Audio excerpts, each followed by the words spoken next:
Ang programang ito ay rated SPG. Striktong patnubay at gabay ng magulang ang kailangan. Maaaring may masiselang tema, lengguwahe, karahasan, sexual, horror o droga na hindi angkop sa mga bata.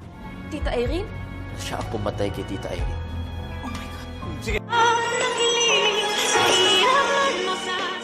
Nagtataka nga itong si Annalyn kung bakit tinawag ni Harry na Tita Irene at dito na nga isinasalaysay ni Harry kung ano ang ginawa ni Carlos dito kay Irene at nagulat itong si Annalyn nang marinig ito at lalo na itong si Giselle.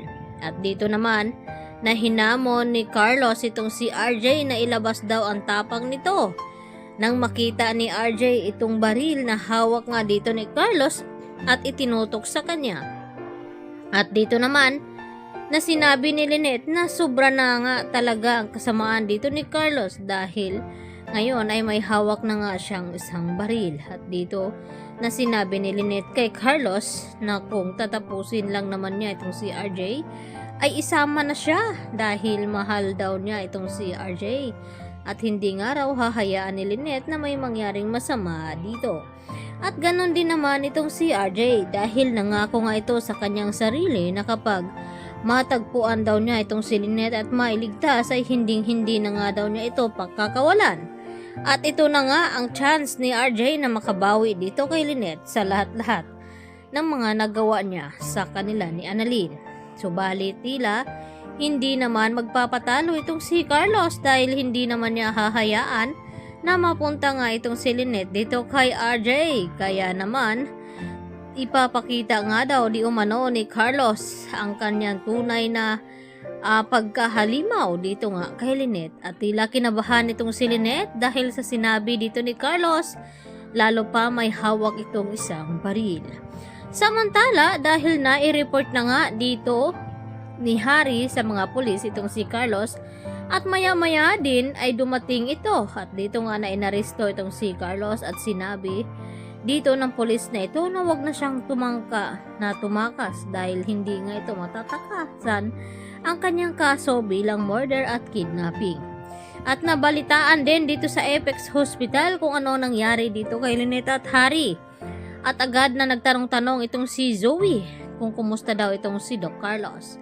At dito nga na sinabi ang kaibigan ni Annalyn kay Zoe na sana raw ay mahuli na nga itong si Carlos ng mga pulis nang sa ganon ay pagbayaran niya ang lahat na ginawa niya dito kay Lynette at kay Annalyn, lalo na pananagutin si Carlos sa nangyari nga krimen dito kay Irene.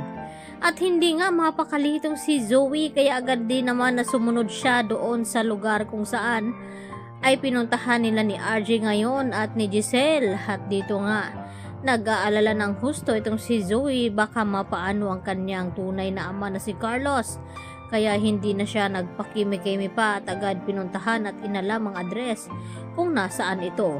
At hindi rin naman magpapatalo itong si Justin dahil kinutuban na nga ito na kung bakit makapag-react daw itong si Zoe dito kay Harry na para bang magkadugo silang dalawa. At dito naman sinabi ni Eric kay Zoe, kay Justin na baka may hindi sila alam tungkol dito sa dalawa. Baka may sekreto pa itong tinatago, lalo pat pinag-iinita ni Zoe itong si Eric na kagaya daw dito ni Justin.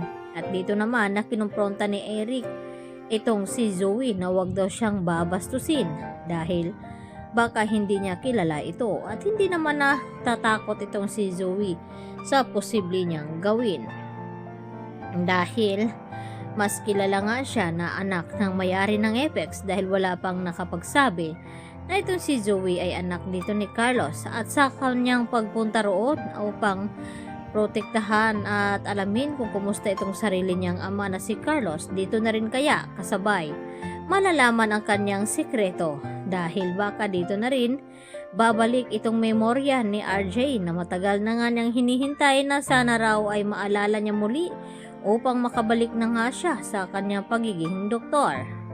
At dito na nga ba magkaalaman na dahil ito nga si Doc Lendon Javier ang nakakaalam sa sekreto pa ni Carlos maliban dito kay Moira. Kaya naman nangangamba na nga itong si Zoe ngayon na kapag nahuli ng pulis itong si Carlos, baka magkakasama pa sila dito ni Moira sa loob ng kulungan. Kaya yan ang ating pakatutukan at aabangan bukas mga kapuso. Dito lamang yan sa Abot Kamay na Pangalan.